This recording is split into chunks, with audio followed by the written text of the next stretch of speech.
자, 이번에 종교개혁지를 한 10일 돌다 보니까 여러분 신앙 계승에 실패해버렸어요. 한 1000년 이상을 그렇게 종교적인 영향으로 유럽 전체를 다 덮어서 교회 없는 도시가 없고 어느 도시를 가더라도 가장 높은 곳에 하늘을 찌르는 성전들이 우뚝우뚝 서 있습니다.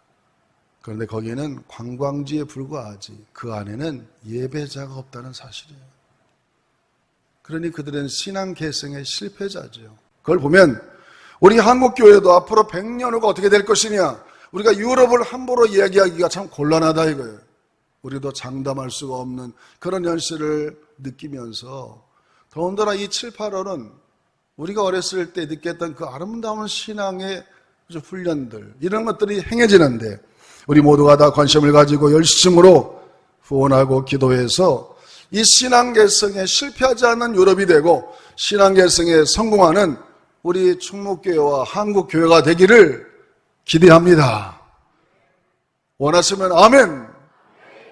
그러기 위해서는 어떻게 우리가 신앙 계승을 시키고 교육시킬 것이냐. 첫째는 하나님을 경외하도록 가르쳐야 됩니다. 따라합시다. 하나님을 경외하도록 가르치자.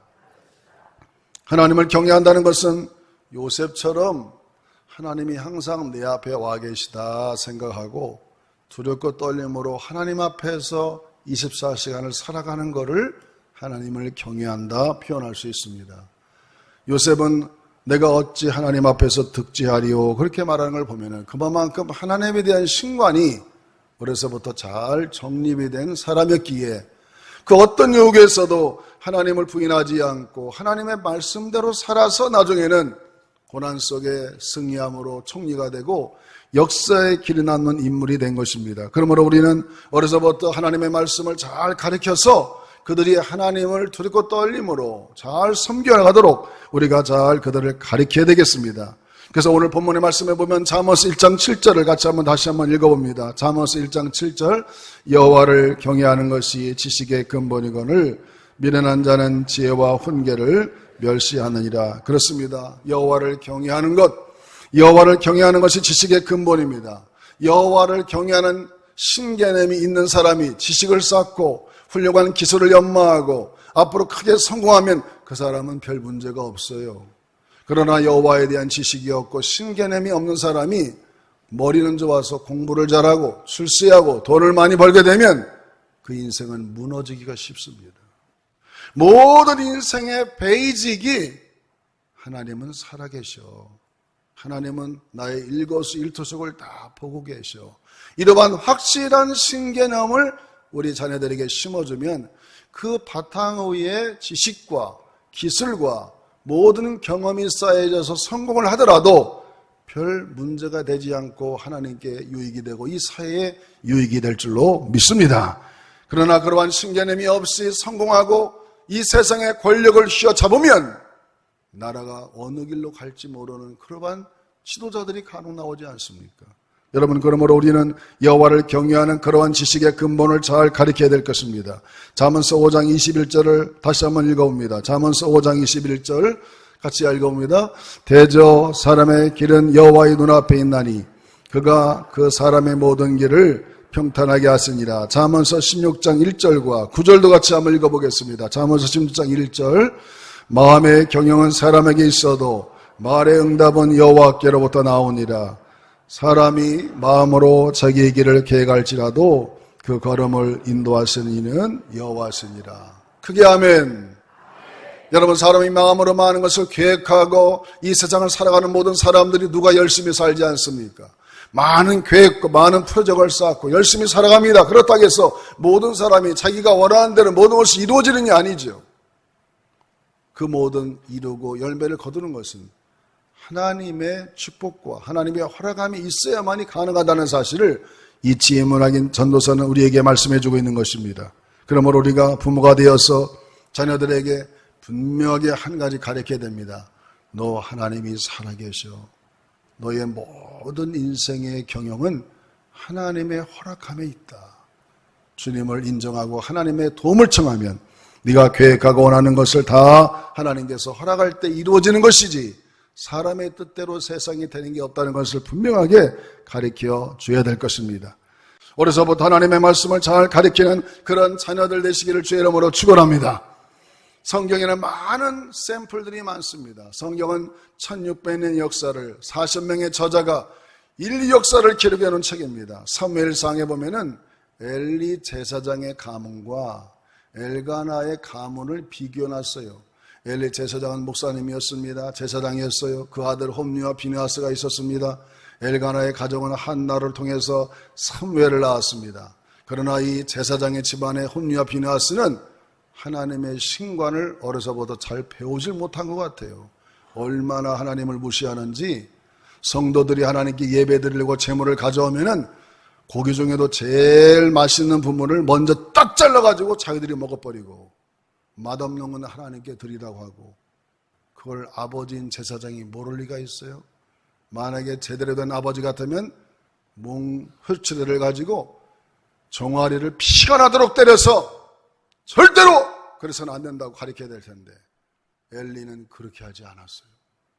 물론 마리아 했겠죠. 얘들아 그러지 말아라. 그러나 말이 안 듣습니다. 하나님께서 수십 년을 보고 있다가 너네들은 안 되겠다. 하루아침에 집안이 망해버렸어요. 전쟁통에.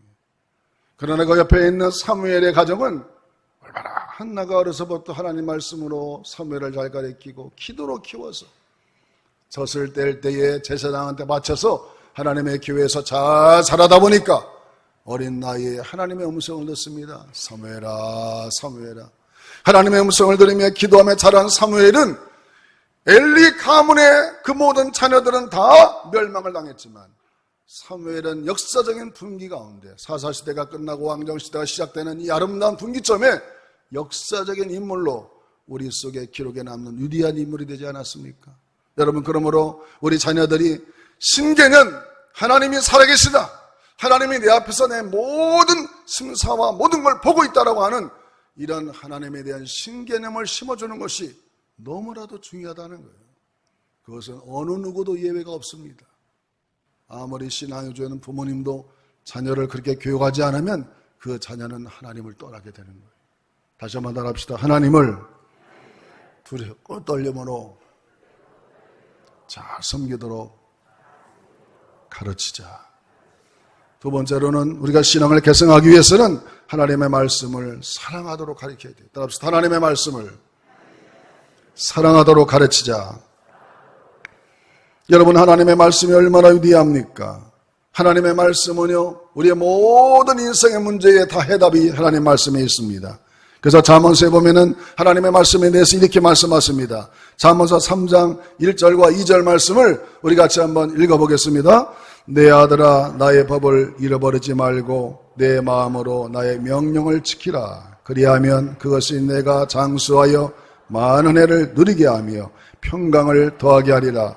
잠언서 13장 13절도 같이 읽어보겠습니다. 말씀을 멸시하는 자는 자기에게 패망을 이루고 계명을 두려워하는 자는 상을 받는지라. 잠언서 22장 6절도 한번 마땅히 행할 길을 아이에게 가르치라. 그리하면 늙어도 그것을 떠나지 아니하리라. 여러분, 그렇습니다. 하나님의 말씀을 어려서부터 쭉 가르쳐 놓으면 그 말씀이 그 인생을 이끌어가서 나중에는 그 말씀이 그 인생을 성공을 시키는 거예요. 우리 초등부를 맡은 박태양 목사님이 부산 수연 소요 영덕교회에서 우리 교회를 오셨는데 몇 년 전에 아이들에게 예수님이 좋아요라는 두란노 서원에서 나오는 큐티책을 가지고 큐티를 가르쳤더니 얘들이 처음엔 하다가 나중에는 안 하더라는 거예요. 그러다 나중에 그만두고 포기했대. 왜 안 되느냐 그랬더니 엄마 아빠가 큐티를 안 하니까 애들이 안 하더라는 거예요. 그걸 교회에서 내는 숙제라 생각하고 아주 짐으로 생각하니까 더 이상 진행할 수가 없어서 포기했다고 해요. 부모님이 먼저 하나님 말씀을 살아가는 모습을 보여야 자녀들이 그 말씀을 같이 나누고 하루에 한 번 아니면 일주일에 한 번이라도 서로 큐티 나누는 것을 서로 나누면서 하나님의 말씀으로 서로 대화를 나눈다는 것은 얼마나 아름다운 가정의 전통을 이어가는지 모릅니다. 만약에 우리가 자녀들이 다 자라서 멀리 떨어져 있더라도 같은 본문으로 큐티하면서 자녀들과 대화할 때 사랑하는 딸, 사랑하는 아들아, 내가 오늘 아침에 이 말씀으로 말씀 묵상했는데 너는 어떤 말씀이 마음에 들어서 이렇게 엄마 아빠가 자녀들과 대화를 하기 시작한다면, 그렇게 살다가 세상을 떠나면 아마 자녀들 마음속에는 야, 우리 엄마 아빠는 참으로 하나님 말씀을 사랑하는 부모님이었어. 그런 부모님을 누가 존경 안 하겠습니까? 여러분, 그러나 그저 전화하면 세상적인 얘기만 다 하다가 그냥 끊어버린다면 그런 존경심이 어디서 나오겠어요? 여러분, 하나님의 말씀을 사랑하시기를 주의 이름으로 축원합니다. 우리가 왜 하나님 말씀을 가까이 해야 되느냐? 하나님의 말씀에 대해서 성경은 이렇게 위대한 말씀을 하고 있습니다. 디모데후서 3장 15절, 16절, 17절을 같이 한번 쭉 읽어보겠습니다. 디모데후서 3장 15절부터 시작. 또 어려서부터 성경을 알았나니 성경은 능히 너로 하여금 그리스도 예수 안에 있는 믿음으로 말미암아 구원에 이르게 지혜가 있게 하느니라. 모든 성경은 하나님의 감동으로 된 것으로 교훈과 책망과 바르게 함과 의로 교육하기에 유익하니 이는 하나님의 사람으로 온전하게 하며 모든 선한 일을 행할 능력을 갖추게 하려 함이라. 여러분, 성경은 사람으로 하여금 영생 구원을 얻게 하는 책입니다.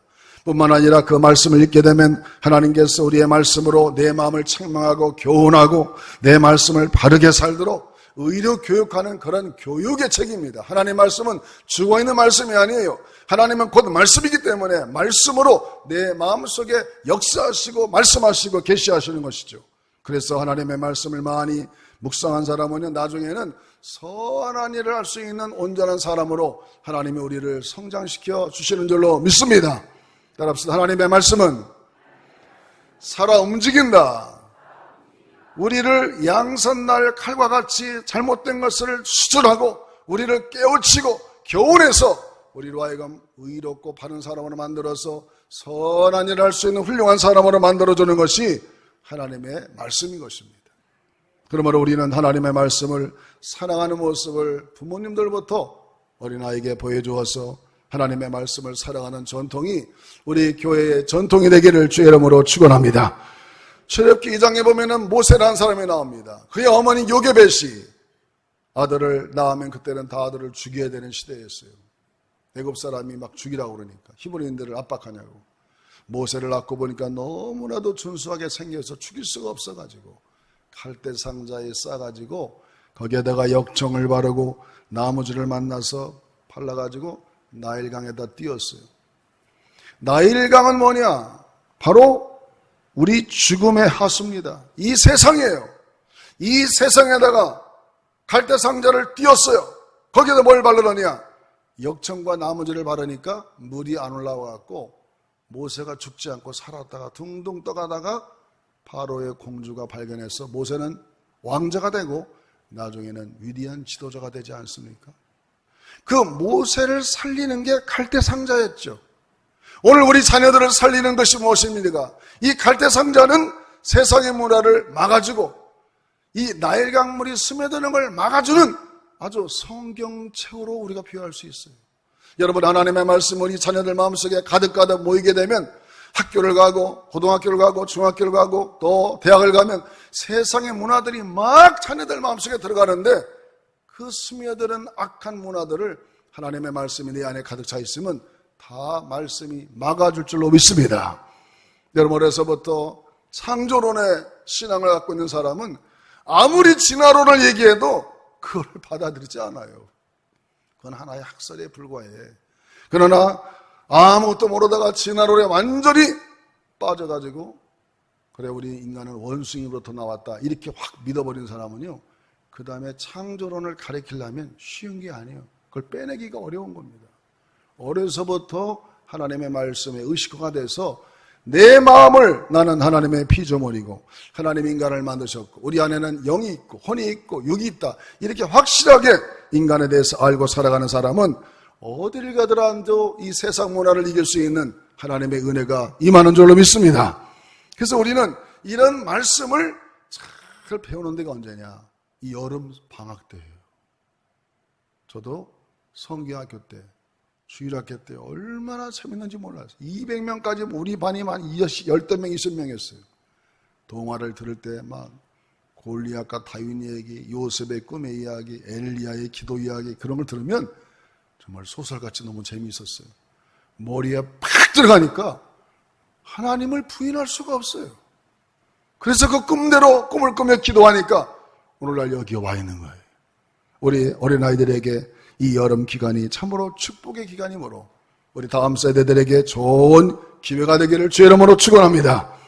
다니엘이라는 사람은 왕족으로서 자기 조상들이 우상 숭배해서 나라가 망해가지고 이방 나라에 팔려가는 신세가 됐습니다. 너무나 불쌍한 인생이죠. 10대 초반에 바벨론에 끌려가가지고 머리가 탁월했는지 왕궁에서 특별히 대우를 받고 교육을 받는데 이 다니엘이 얼마나 하나님의 말씀을 교육을 잘 받았는지 한 번은 그 신하들이 음식을 딱 갖다 놨어요. 이것은 우리 황제가 드시는 것이다. 너 이걸 먹고 건강해서 공부 열심히 해라. 그러니까 다니엘은 알았죠. 저 모든 음식은 우상에다 바쳤다 가져온 재물인 걸 알기 때문에 성경 말씀에 우상 재물을 먹으면 내 영혼이 오염될 것 같다. 아이고 신하님 안 먹겠습니다.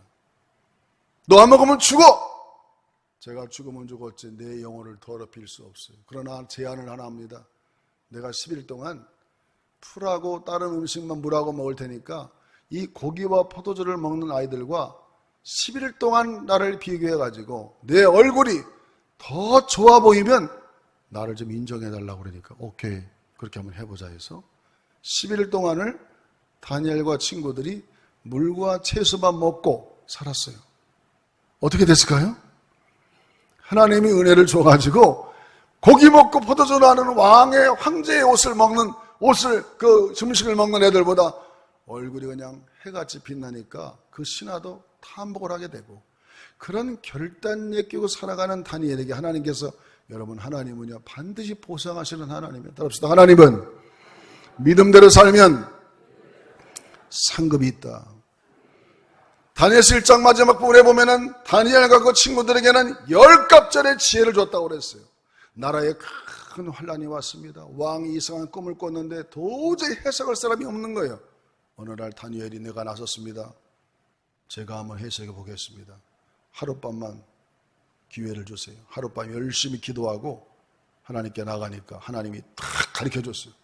그래서 그 다음날 그 엄청난 살벌한 바벨론 왕을 만나가지고 당신이 꿈꾸면 이것이고 이렇게 해석하니까 그 황제가 어린 꼬마에게 절을 했다고 성경이 기록하고 있어요. 그날부터 내가 이렇게 하나님의 신에 감동된 사람을 내가 어디서 만나겠느냐? 너는 내 오른팔이야. 내 비서해라. 여러분 어린 시절부터 황제의 비서로서 4명의 황제를 보좌하는 총리로 사는 위대한 역사를 성경에 기록되고 있습니다. 여러분 그러므로 우리는 하나님의 말씀을 사랑하면 나부들이 갖지 못하는 지혜, 감히 상상 못하는 하나님의 놀라운 역사가 우리 자녀들에게 임하는 것을 믿으시고 여러분 하나님의 말씀을 사랑하는 우리 모두가 되기를 주의 이름으로 축원합니다. 그래서 그 하나님의 말씀이 곧 지혜의 말씀이기 때문에 우리 자녀들에게 하나님을 잘 사랑하도록 가르쳐야 되고 마지막으로는 이 신앙개성을 잘하려면요 성경에 보니까 채찍으로도 훈계하며 가르치라고 그랬어요. 따라합시다. 채찍으로 훈계하며 가르치라. 아이 교회 왔더니만 애들을 때리라고 가르친다. 그렇게 얘기하면 안 된다 이거예요. 제가 오늘 여러분 애들 때리라고 가르치는 건 아니에요. 여러분 미국에서는 애들을 때리면 자녀를 막 매를 치면요 잡혀가요 부모가. 그런데 정당한 회초리는 괜찮습니다. 회초리를 가지고 살집이 제일 많은 허벅지를 정확하게 잘못한 것을 얘기해서 때리면 그건 미국도 합법이에요. 여러분 우리가 왜 하나님의 말씀대로 이 순종해야 되느냐? 여러분 잠언서 13장 24절을 같이 읽어봅니다. 잠언서 13장 24절을 같이 읽어봅니다. 매를 아끼는 자는 그의 자식을 미워함이라. 자식을 사랑하는 자는 근실히 징계하느니라. 잠언서 20장 30절을 또 읽어봅니다. 잠언서 20장 30절 상하게 때리는 것이 악을 없이 하나니 매는 사람 속에 깊이 들어가느니라. 여러분 잠언서 23장 13절 14절을 다시 한번 읽어봅니다. 잠언서 23장 13절 14절 시작. 아이를 훈계하지 아니하려고 하지 말라. 채찍으로 그를 때릴지라도 그가 죽지 아니하리라. 내가 그를 채찍으로 때리면 그의 영혼을 지옥에서 구원하리라. 성경의 애들을 채찍을 하라고 하잖아요. 우리가 왜 채찍을 해야 되느냐? 인간 속에는 뼛속 깊이 파고드는 아픔을 당하지 않고는 떨쳐버리기 어려운 미련함, 어리석음, 게으름, 더러움, 이기심, 악이 숨겨져 있는 거예요. 우리 인간은 태어날 때보다 악한 존재이기 때문에 이 때 맞아서 뼛속 깊이 매가 들어가야 내 속에는 악성, 게으름, 잘못된 거 그게 빠져나가는 거죠. 그렇게 안 하면 안 빠져나갑니다. 엘리의 아들들 홈리와 비느하스처럼 말만 살살 하면 안 빠져나가. 결국에는 자매를 자초하게 된 거죠. 그러므로 우리는 어린 자녀들에게 잘못되어 있으면 분명히 그것에 대해서 얘기해주고 회초리를 쳐야 된다. 그래야 그게 빠져나가서 바른 길로 가게 된다는 거죠. 이것은 성경적인 이야기입니다. 그리고 선악을 분별하는 가치관을 심어주라는 것입니다. 서양에 유명한 얘기가 있습니다. 어떤 서양의 한 사형수가 교수형을 당하게 됐어요. 그런데 마지막 어머니를 모시고 오라고 그래. 그래서 사람들이 역시 마지막에는 엄마를 찾는구나. 어머니를 모셔다 드렸더니 이 사형수가 어머니 귀를 물어뜯어 버렸어요. 왜 그러냐 그러니까 내가 오늘 사형을 받는 것은 이 어머니가 잘못 가르쳐서 그렇다. 내가 어렸을 때 이웃집에 놀러 가가지고 장난감을 훔쳐왔을 때 그때부터 내가 잘못됐다고 가르쳐줬어야 되는데 말을 안 했다는 거예요. 나중에는 이웃집 가서 큰 걸 도둑질해도 말을 안 하는 거예요. 이게 습관화되다 보니까 나중에는 내가 원하는 걸 갖기 위해서 사람을 죽여서까지 가졌다 이거예요. 모든 원인이 어머니 원이다 이거예요. 그래서 어머니 귀를 묻어뜯었는 거예요. 그럼 어려서부터 조그만 장난감을 요즘 애들은 어디 카페집 가면 컵이 조면 싹 가방에다 집어넣어. 그럼 집에 가져가면 부모님이 너 잘 가졌다 그러면 돼요 안 돼? 너 왜 남의 물건을 가져오느냐? 당장 갖다 주거라 말이야. 이렇게 가르쳐야 될 거 아니에요? 여러분 정신 차려야 됩니다. 큰 사람이 되는 것도 중요하지만 바르게 사는 게 더 중요한 거예요. 따라합시다. 큰 거보다 바르게 살아야 된다. 그래야 하나님이 쓰는 거예요. 그래서 우리는 그래서 신앙을 잘 개성하기 위해서 하나님을 경외하도록 가르치고 말씀을 사랑하도록 가르치고 채찍질을 해서라도 악한 것을 뽑아내서 바르게 살도록 만들어 놓으면 하나님은 틀림없이 그 가정과 인생을 책임지게 될 줄로 믿습니다. 이런 아름다운 역사가 우리 한국교회와 우리 충북교회에 영원하도록 주님의 이름으로 축복합니다.